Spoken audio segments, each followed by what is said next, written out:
अस्सलाम वालेकुम। जिंदगी की पूरी किताब, उसका सारा कोड सिर्फ दो बुनियादी मॉलिक्यूल्स में लिखा हुआ है, डीएनए और आरएनए। अक्सर इन दोनों का नाम एक साथ लिया जाता है और ये समझना मुश्किल हो जाता है कि आखिर इनमें फ़र्क क्या है। तो आइए आज इनके राजों से पर्दा उठाते हैं और ये समझते हैं कि ये दोनों मिलकर जिंदगी की मशीनरी को कैसे चलाते हैं।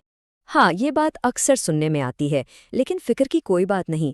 इस पूरी बात को समझने के लिए हम पहले इनकी फैमिली से मिलेंगे, फिर एक-एक करके उनके किरदार को जानेंगे और आखिर में देखेंगे कि ये दोनों एक टीम बनकर कैसे काम करते हैं। तो चले शुरू करते हैं।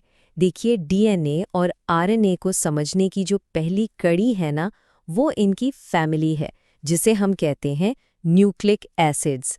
असल में सारी कहानी यहीं से शुरू होती है।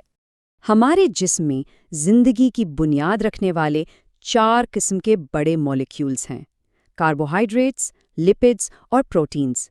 और चौथे वो जिन पर हमारी आज की सारी बात टिकी है, यानी न्यूक्लिक एसिड्स। यही वो मॉलिक्यूल्स हैं जो असल में सारी हिदायत लिखते हैं। तो न्यूक्लिक एसिड्स का बुनियादी काम क्या है? इनका काम है हमारी जीनियाती मालूमात, यानी ज़िंदगी के पूरे कोड को संभाल कर रखना और फिर उसे एक नस्ल से दूसरे नस्ल तक पहुंचाना। ये एक बहुत ही बड़ी जिम्मेदारी है। अच्छा, तो अब हम अपने पहले किरदार की तरफ आते हैं, डीएनए, जिसे हम जिंदगी का मास्टर प्लान, ये कह लें कि बुनियादी खाका भी कह सकते हैं। डीएनए यानी डीऑक्सी राइबो न्यूक्लिक एसिड, इसका काम बिल्कुल एक महफूज तिजोरी जैसा है। एक ऐसी तिजोरी जो जिंदगी की तमाम हिदायत को लंबे लंबे अरसे तक अपने अंदर बिल्कुल महफूज रखती है। डीएनए की बुनियाद एक छोटी सी इकाई पर है, जिसे न्यूक्लियोटाइड कहते हैं। और दिलचस्प बात यह है कि यह खुद भी 3 हिस्सों से मिलकर बनती है: एक डीऑक्सी राइबो शुगर, एक फॉस्फेट ग्रुप और सबसे अहम एक नाइट्रोजीनियस आस। और कमाल की बात देखें, जिंदगी का ये सारा का सारा कोड सिर्फ 4 हरूफ में लिखा है: ए, जी, सी और टी। लेकिन इनका एक खुफिया उसूल है जो कभी कभी भी नहीं टूटता। ए हमेशा टी के साथ जुड़ेगा और जी हमेशा सी के साथ। यही असूल डीएनए को उसकी मशहूर मजबूती देता है। और यही उसूल हमें डीएनए की मशहूर ज़माना साख्त यानी डबल हेलिक्स तक ले जाता है। ये बिल्कुल एक घूमती हुई सीढ़ी की तरह है, जिसमें 2 लड़ियां एक दूसरे से मजबूती से जुड़ी हुई हैं, और यही चीज़ इसे बहुत पायदार और मुस्तहकिम बनाती है।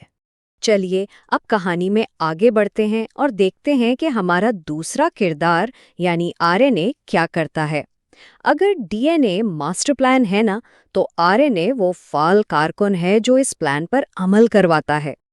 आरएनए यानी राइबोन्यूक्लिक एसिड एक बड़ा मुतहर्रिक मॉलिक्यूल है। ये डीएनए के दफ्तर से हिदायत की कॉपी लेता है और उसे सीधा तामीराती जगह यानी प्रोटीन बनाने वाली फैक्ट्री तक पहुंचाता है। अब आरएनए की अपनी अलग पहचान 2 चीज़ों से बनती हैं। पहली, उसमें डीऑक्सी राइबोज शुगर के बजाय राइबोज शुगर होती है, और दूसरी, ये थाइमीन यानी टी की जगह एक नया हर्फ इस्तेमाल करता है, जिसे यूरासिल यानी यू कहते हैं। बस ये 2 छोटे से फर्क इसे डीएनए से बिल्कुल मुख्तलिफ बना देते हैं। और देखें, आरएनए अकेले काम नहीं करता, बल्कि ये एक पूरी टीम है। मैसेंजर आरएनए पैगाम लेकर भागता है, ट्रांसफर आरएनए तामीर के लिए ज़रूरी सामान यानी अमाइनो एसिड्स इकट्ठा करता है, और राइबोसोमल आरएनए खुद उस फैक्ट्री की साख्त बनाता है जहां प्रोटीन तैयार होते हैं। है ना कमाल का टीम वर्क? अच्छा, तो अब जबकि हमने दोनों किरदारों से अलग अलग मुलाकात कर ली है, तो आइए उनका आमने सामने मुवाजना करते हैं ताकि सारे फर्क बिल्कुल वाज़ेह हो जाएं। सबसे पहला और सबसे बड़ा फर्क तो उनकी साख्त का है। डीएनए 2 लड़ियों वाला एक मजबूत मॉलिक्यूल है जो लंबी मुद्दत के लिए मालूमात महफूज करने के लिए बना है, जबकि आरएनए सिर्फ एक लड़ी पर मुश्तमिल होता है जो उसे ज्यादा लचकदार और छोटे वक्ती कामों के लिए बेहतरीन बनाता है। तो आइए तमाम फर्क एक नज़र में देखते हैं, उनके नाम से लेकर उनकी साख्त तक, शुगर से लेकर किलीदी असास तक, और सबसे अहम उनके काम तक। खुलासा ये है, डीएनए मालूमात को स्टोर करता है और आरएनए इन मालूमात पर एक्शन लेता है। एक मास्टर ब्लूप्रिंट है तो दूसरा उसकी एक फ़ाल काम करने वाली कॉपी। اب جب ہم ان دونوں کرداروں کو اچھی طرح جان چکے ہیں تو آئیے دیکھتے ہیں کہ یہ دونوں مل کر زندگی کا سب سے اہم کام کیسے انجام دیتے ہیں۔ اس عمل کو بائیولوجی کی زبان میں سینٹرل ڈوگما کہتے ہیں۔ سینٹرل ڈوگما دراصل وہ کہانی ہے کہ کیسے ایک خاموش کوڈ یعنی ڈی این اے ایک زندہ حقیقت یعنی پروٹین میں بدل جاتا ہے۔ یہ قدرت کا ایک بہت ہی خوبصورت اور منظم بہاؤ ہے۔ یہ سارا عمل دو بڑے مراحل پر مشتمل ہے۔ پہلے مرحلے یعنی ٹرانسکرپشن میں ڈی این اے کے بلو پرنٹ سے آر این اے کی ایک کاپی بنائی جاتی ہے۔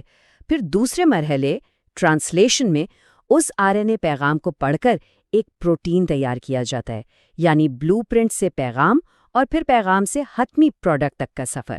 تو اس ساری بات کا نتیجہ یہ نکلا کہ ڈی این اے زندگی کا ماسٹر پلان ہے اور آر این اے وہ کاریگر ہے جو اس پلان پر عمل درآمد کرواتا ہے۔ لیکن ایک لمحے کے لیے سوچئے، اگر اس کاریگر سے پلان پڑھنے میں کوئی غلطی ہو جائے تو کیا ہوگا؟ یہ سوال ہمیں جینیٹک تبدیلیوں اور بیماریوں جیسے بہت گہرے اور وسیع موضوعات کی طرف لے جاتا ہے۔